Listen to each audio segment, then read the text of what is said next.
Hi, I'm Peter Brusso here for 101 Small Business Mastermind, and I have with me Frank. Good morning, Frank. Good morning, Frank. Let's rock and roll. All righty. I want to take two experiences this week and explore them for business lessons. And in this section, I used to do at the very latter end of our podcast called Fractured Business Tales. Many people remember watching Rocky and Bullwinkle, and they always had the show and cartoon, and they always had a fractured fairy tale section, which was always funny. Of course, I didn't know it as a child, how funny it was. All right, so I'm going to get ready for a trip here. The 50-degree difference in temperature down, so thus I have my long sleeve shirt on and going through my clothes this morning, getting ready to pack. All right, so I have a tire. And this tire, and I bought my tires from America's Tires, and at that time it was a phenomenal experience for me when I was there. I even met the vice president of the company there and told him what a great customer service that they actually had, a model that was running very nicely. So I went back there at the demand of my local car mechanic with a 15-minute dissertation on how better get that tire fixed before I go on the road. I went there and I wanted them, if you buy your tires there, you can roll right in and they'll check your tire pressure, make sure everything's okay, and you're off and running again. It's a good service. I got there on Monday morning and they said, yeah, they can check the air on the tires and everything Thursday at 12:30.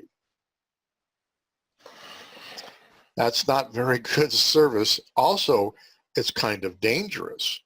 So had I left there and drove and had a blowout on a front tire and kill somebody, well, so there's a bit of danger involved in not taking care of people like that on the front end.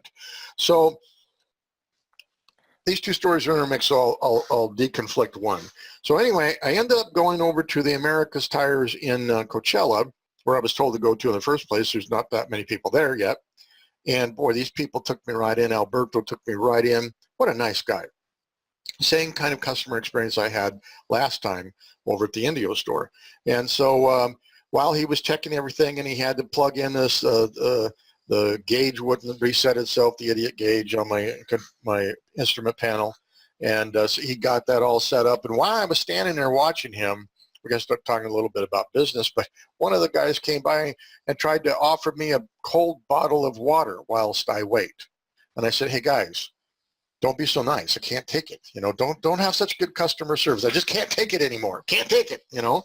And so he happened to mention that there's a competitor. I probably should not mention the name, but the name of the competitor is very, very close. Extremely close to their current business name, with the exception of the last name is really, really small. So when you look at it on the side of a building, it looks to be the same company.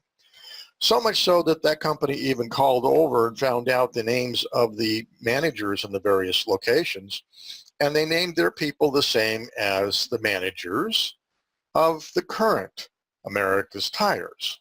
And I thought, why would they do that? And he says, customers.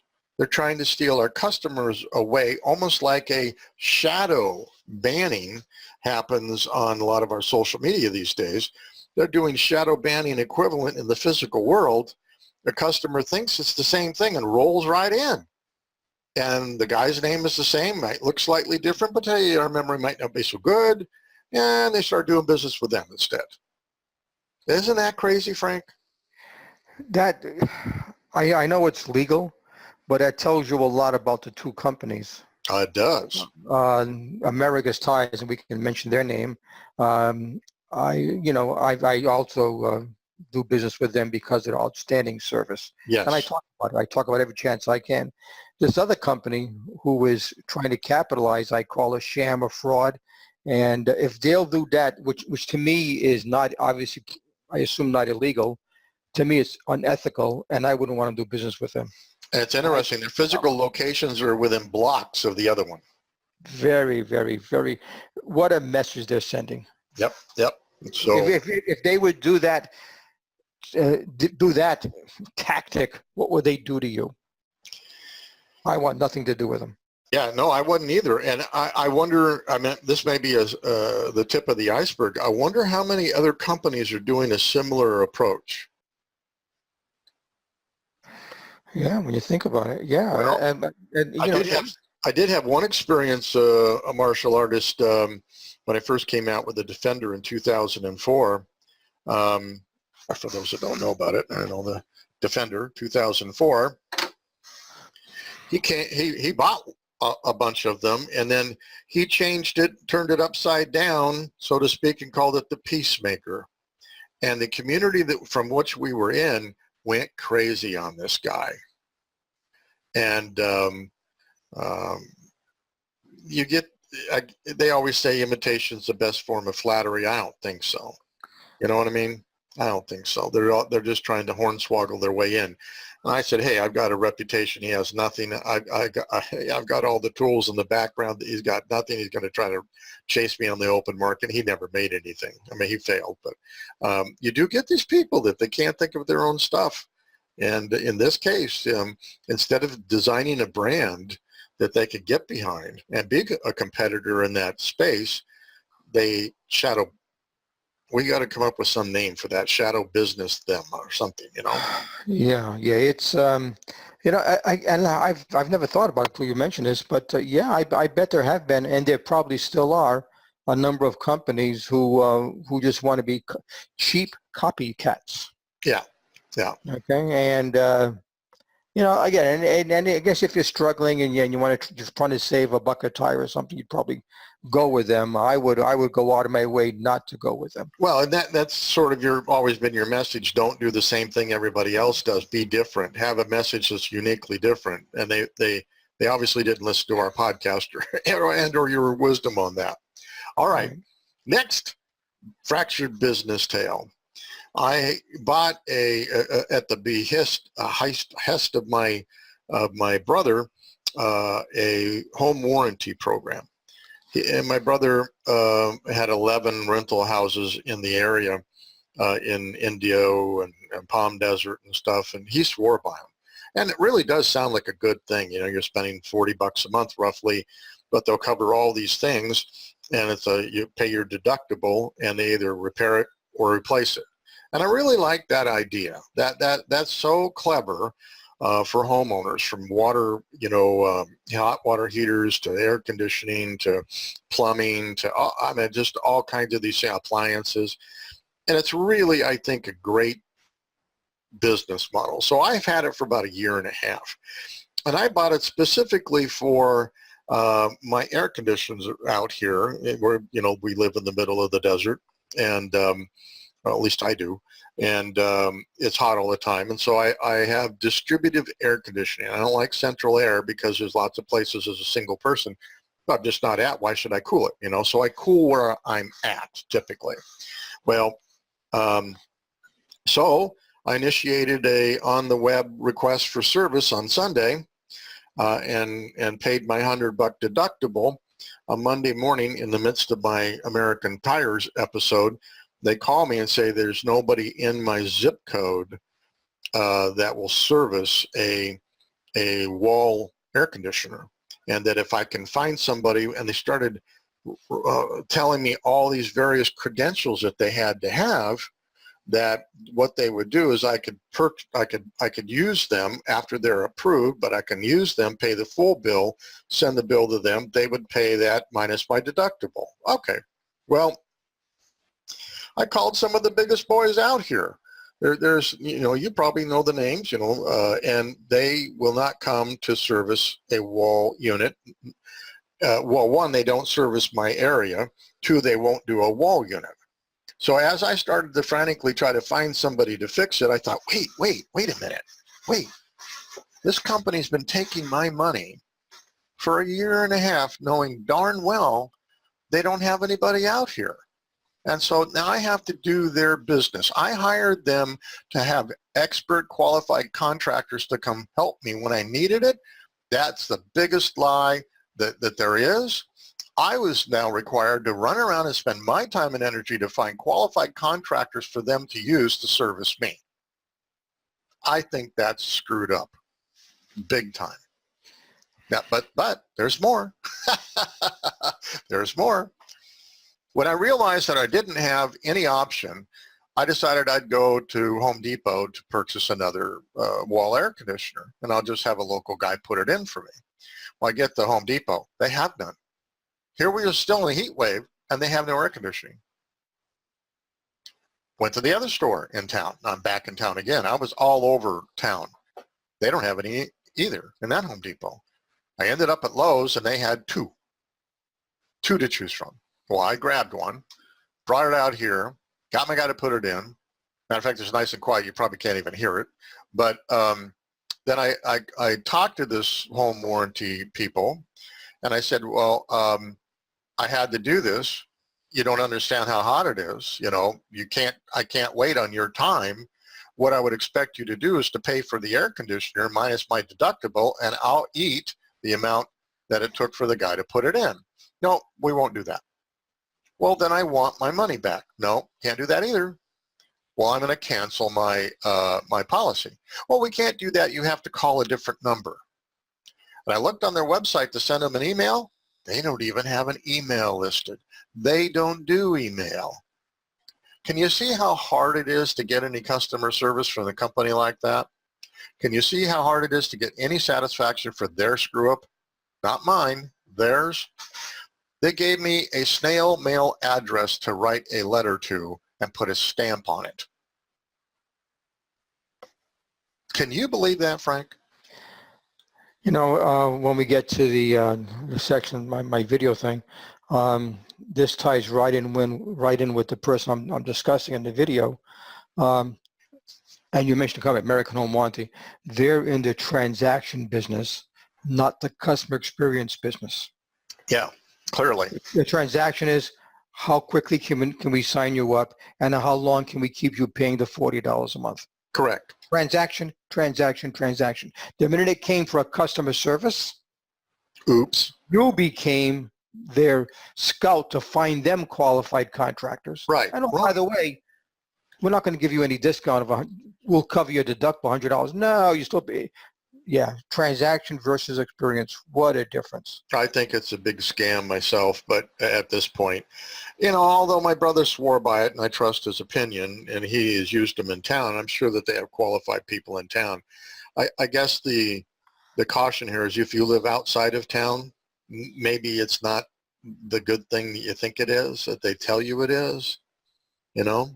Yeah, but again, I say when I've signed up for some services, even with when I was looking for a cell phone company, I put in my zip code and I said, you know what, we really don't service that area. Thank you. Yeah. They could have given me half price on my cell phone service, and I probably would have said, wow, I'm saving whatever I'm saving a month, but I wouldn't have any service. They said, no, you know, we don't service your area. I thank them for telling me that. They should have told you, you know, based on your zip code, we don't service your area, but thank you for considering it. They didn't do it. Now, on the flip side, though, I will tell you, I went in town and had my car cleaned at a place in the downside of Indio. Oh my God, did they do a good job. They were so professional. $22, they did inside, outside, everything. I was so happy with it. I'm going there today, as a matter of fact, getting ready for my trip. It made a huge difference. So there are some people out there that really have paid attention to their business and customer service, both the service that they're doing for the customer and the customer service. Matter of fact, I really love these. I got an RFID wallet 2 years ago for myself and my brother, and it finally broke. And I bought a regular wallet, and I hated it, too bulky. They happen to have one of these RFID things sitting right there, one left. I said, oh my gosh, I want to grab that. And she goes, those are so popular, we can't even keep them in stock. But here they had other things like this and something that I really needed and wanted, and I love it. You know, so there's some good stuff out there. No question about it. That's my fractured business tale.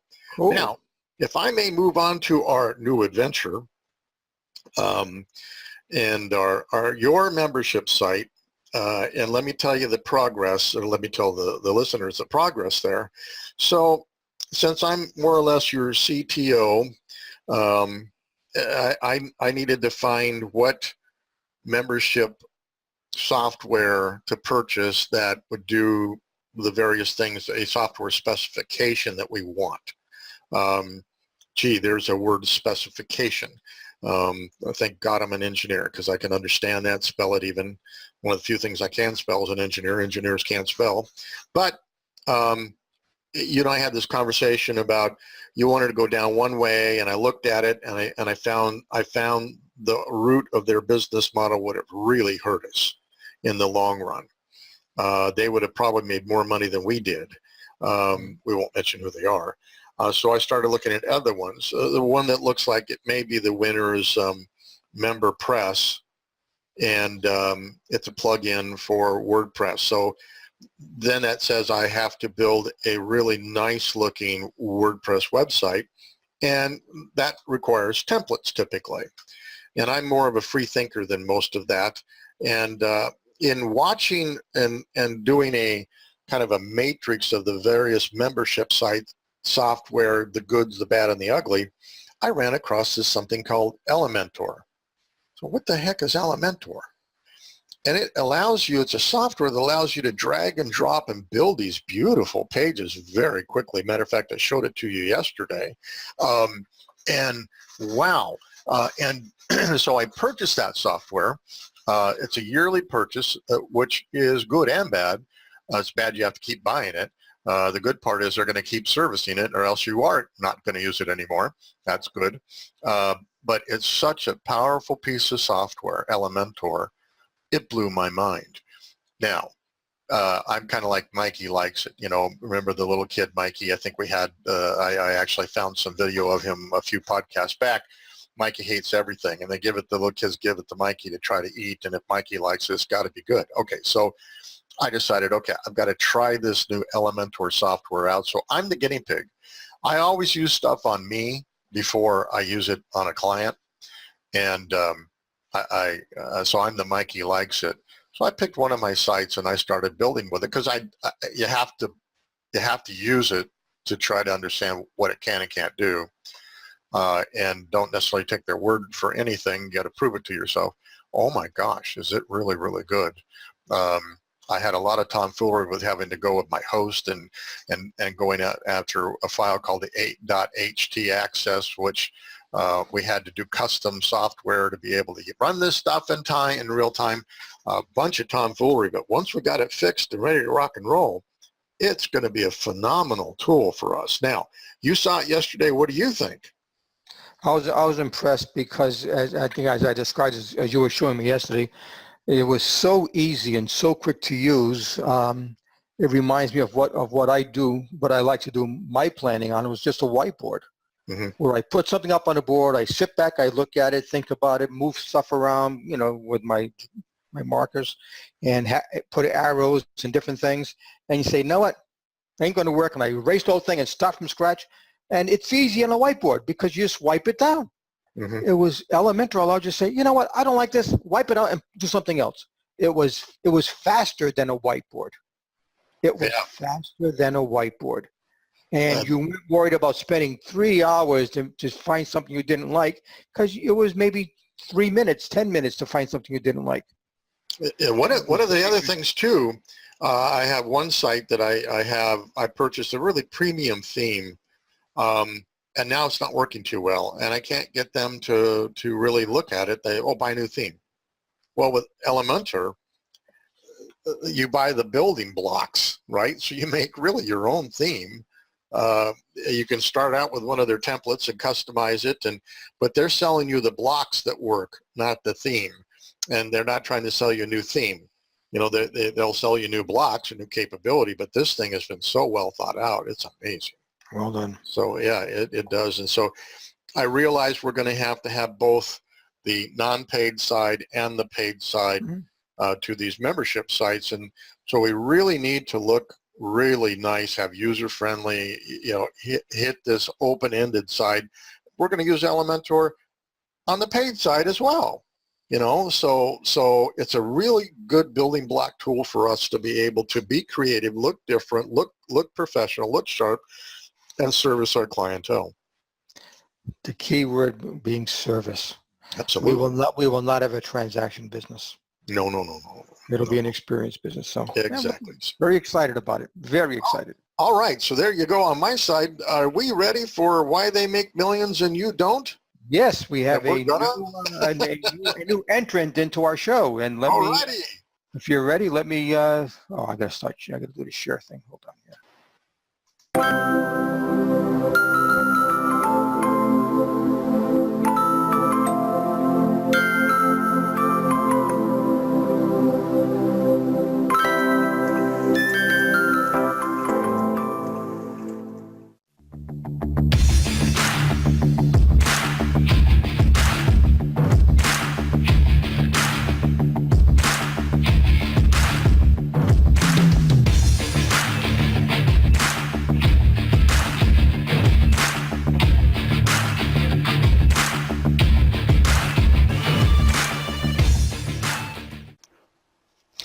I'd like to introduce you to Katrina Lake.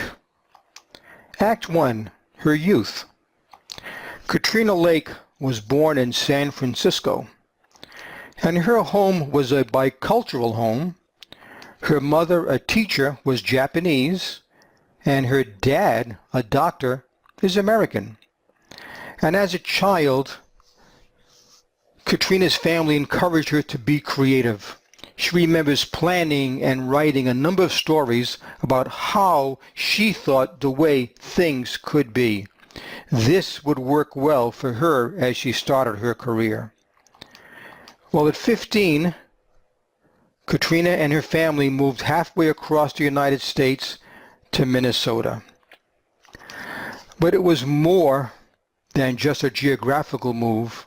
It was a dramatic cultural diversity move.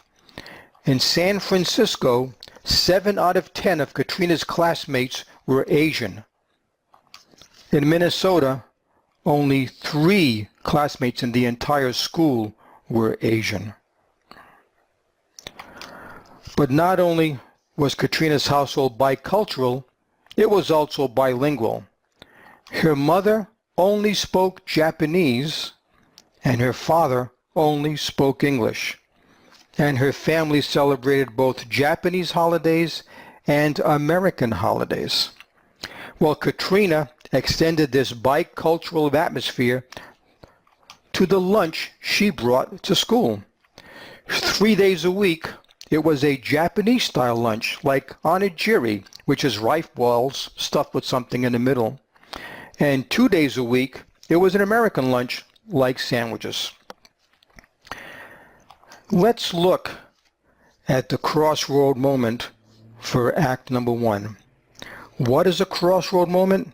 It is those times in your life when you choose to do what most people do, that is follow popular opinion, or you can choose to go against the trend and do just the opposite. The crossroad moment for Katrina was in high school. There is tremendous peer pressure to blend in with the in crowd. What would most people do? They would try to act as American as possible so that they could be accepted by the in crowd. But not Katrina. Katrina proudly displayed her multicultural background with her lunch choices. Katrina Lake was unapologetically proud of who she was. Act number 2, consult. Katrina attended Stanford as a pre-med student because she thought she was going to be a doctor like her dad. But she became fascinated with economics because of its use of statistics, which she became obsessed with. So Katrina changed her major to economics. After graduating, Katrina was not interested in becoming an entrepreneur, so she went to work for a consulting firm that specialized in retail. Katrina had a lot of ideas about how to improve the retail business. For example, she says, you know what, retail should be personalized. Retail should not just be a transaction. Retail should be an experience. And in 2006, the year before the iPhone was introduced, Katrina was on a consulting assignment with a large retail client. When she was asked a question, that changed her life. Here's the question. Katrina, what do you think the future of retail is going to be like? Well, here is Katrina's answers. She says, well, why do you have to have every SKU and in every single size on the floor? Because a person has to walk in, and for the clothes she might be interested in, she has to find her size herself, and then she has to take it all to a fitting room. She says, not a pleasant experience. She says, I envision where a person enters a store, logs in, and is given a wand. And as she walks around the beautifully merchandised items, she simply scans the item she is interested in with her wand. Then she walks in the back, where she is greeted by a concierge and taken to her fitting room.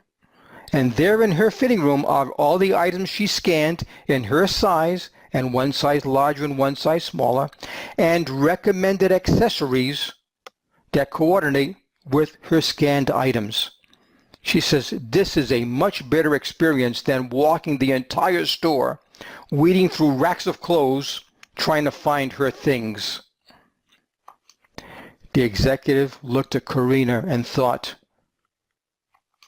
interesting, but totally impractical. And who the hell is this 23-year-old telling me about the future of retail? Well, after 2 years of dealing with this, Katrina left consulting and went to work for a VC firm. Let's look at the crossroad moment for Act 2. After being criticized by a top retail executive for her controversial opinion about the future of retail, what would most people do? They would keep their controversial ideas to themselves in order to avoid criticism. But not Katrina. Katrina was unapologetically convinced that her vision of the retail of the future was correct. Act 3, the VC firm. Well, Katrina went to work for a venture capital company because she was tired of the long hours working at the consulting firm. And even though Katrina had no desire to be a venture capitalist or an entrepreneur, she thought, you know, if I'm going to find a founder with a vision of retail that was similar to mine, I would probably find that person while working for a VC firm. But it did not work out that way. Katrina met hundreds of entrepreneurs and did not find any of them that had a viable vision for the future of retail. And none of them impressed Katrina that they were as visionary about retail as she was. So Katrina came to the conclusion, if I cannot find anyone with the future vision of the future of retail that I agree with, then maybe I can do this myself. Let's look at the crossroad moment for Act 3. Katrina could not find any VC client who shared her vision about the future of retail. What would most people do? They would question and doubt if their vision of the future of retail was even plausible, viable, or correct. But not Katrina. Katrina was unapologetically convinced that her vision of the future of retail was correct. Act 4, Harvard. Well, Katrina, being risk-averse, she did not leap into starting a business. She left the VC firm and enrolled in Harvard Business School to get her MBA. And risk-averse Katrina had a plan A and a plan B. Plan A, she will invest 2 years of her time getting her MBA. And even if she is a mediocre student, she will get her company funded. She will be able to pay herself a salary and also pay back her student loans. And her plan B, maybe I'll find a great company with a great founder and go to work for that company. She preferred plan B. But while attending Harvard Business School, Katrina came to the following conclusions about what to do for the rest of her life. She only wanted to work in retail, and she was not interested in working in any other industry. And also, more and more retail dollars were going to e-commerce and not brick and mortar stores. But as far as Katrina could tell, all of the emotion and nuance had been stripped out of e-commerce. She says, for example, buying a dress for that special occasion or buying a box of Kleenex, they were both treated with the same non-emotion. She says, this was unacceptable. So Katrina thought, in e-commerce, how can I deliver a personal experience in apparel and use data and technology, remember her love of statistics, to make it a scalable business? That is when Katrina Lake had her what-if moment. Number one, what if instead of going to the mall all day, and what if instead of spending her entire evening with browser tabs open all over the place trying to compare and contrast the different jeans she may be interested in buying, what if she receives a box delivered to her that had 2 pairs of jeans that matches her style and fits her perfectly? So in 2010, while still a student at Harvard Business School, Katrina tested her idea. She had 20 friends and friends of friends in Boston, which is where Harvard is, fill out a survey. And on the survey, they checked off their size and their style, what things they liked, and what brands they liked. And then based on the survey results, Katrina would go out and buy inventory at retail. By the way, she only bought items that had a 30-day return policy. Then Katrina would send each person a personalized box with what she thought they would like. They could return any items that they did not like, and they would write a check for the items they decided to keep. And Katrina only had a credit card with a $6,000 limit to test out her idea. And you know what? It worked. And boy, did it work. This test taught Katrina 2 things. Number one, she could actually learn a lot about a person's taste from the survey. And number 2, if a person received an item that was selected specifically for them, they would try it and they would buy brands they had never even heard of. Katrina had learned enough. It was now time to launch her business. Let's look at the crossroad moment for this Act 4. Is running a Boston-based test with only 20 people enough to decide to start a business? What would most people do? They would do a lot more testing, and just to make sure, they would ask their friends if this was the right thing to do. But not Katrina. Katrina was unapologetically convinced that now was the right time to launch her business.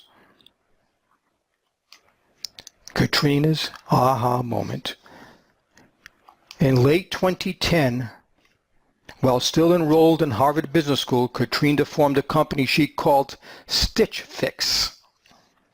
And Katrina scheduled her classes so that she would have 1 week off per month. 3 weeks a month, Katrina would attend classes and write her business plan.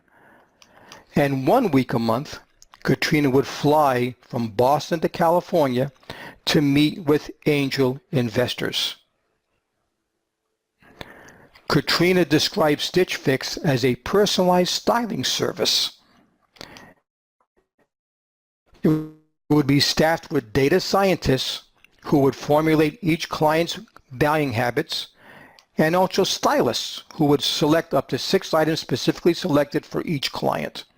And each month, or as frequently as the client deserved, Stich Fix would send up to 6 of those specifically selected items. A tough sell, but Katrina was unapologetically obsessed and convinced that this was the future of retail. Well, on Valentine's Day in 2011, Katrina got her term sheet for $500,000 from an angel investor. And as they say, the rest is history. To date, Katrina has raised $42 million. Stich Fix has been profitable since 2014. In 2016, Stich Fix recorded sales of $730 million. And in November 2017, Stich Fix went public. Today, they have 5,500 employees, 75 are data scientists, and 300 are stylists. It is estimated that Katrina Lake's net worth is over $300 million. Not bad for a student who decided she did not want to be a doctor or an entrepreneur. Katrina Lake, you are a luminary, and that is why you make millions and most people don't.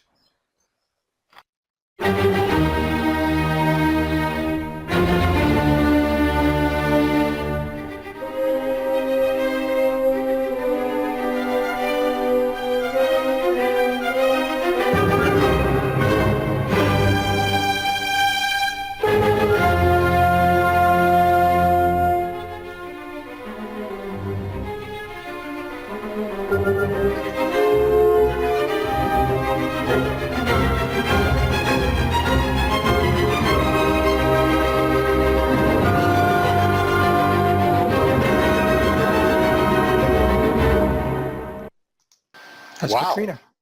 Wow, Yeah. wow. That's crazy. She's what I liked about it, when I first heard about her, I liked about her story. I said, "Wow, yeah, she must have been an entrepreneur at heart." Because to go from having the idea formulated in her mind in 2010 to where we are today, 8 years, I said, "Okay, so she must have been an entrepreneur all the time." She never wanted to be an entrepreneur. She doesn't like risk. Mm. But she became obsessed with statistics, which you and I can relate to. And then she became obsessed with her ideas and says, "You know what? I'm going to go for it." And I give her credit. And oh, by the way, she's also had a couple of kids, and she's an impressive, soft-spoken young lady. She's in mid-30s, I guess, right now. I bet you a lot had to do with her her upbringing too, being somewhat a disruptive family. You know, 2 languages. Very different, actually. Gets you thinking out of the box. Nothing terribly comfortable with all of that, you know? Yeah, being different was a way of life Right, for right. Katrina, as a child. Imagine going home and depending on which parents is in the room you're with, you're either speaking Japanese or you're speaking English. And to her parents' credit, according to my research, to this day, they only speak Japanese and only speak English, depending on which parent she's talking to. Mm. Impressive. Very Impressive. And I liked how she kept hoping to find someone who had her vision. And when she couldn't, she said, "That's it, I got to do it myself." Your video skills are pretty darn top notch these days, I have to tell you, Frank. Yeah, it's fun. It's fun. I always have visions of grandeur. I said I'm a Steven Spielberg in the making here. You know, I think you surpassed my making of videos now. That's fun. It's fun. It's fun. It's fun. Okay. Okay. Well, that's our podcast for the day, I guess. We won't be on next week. I'll be traveling. And then I'll be traveling for 2 weeks. Yeah. So we're going to be dark, but I'm going to work on the rest of our stuff and whatnot and kind of go from there. Is there anything else we wanted to talk about? No. I did run across some designer ebooks software.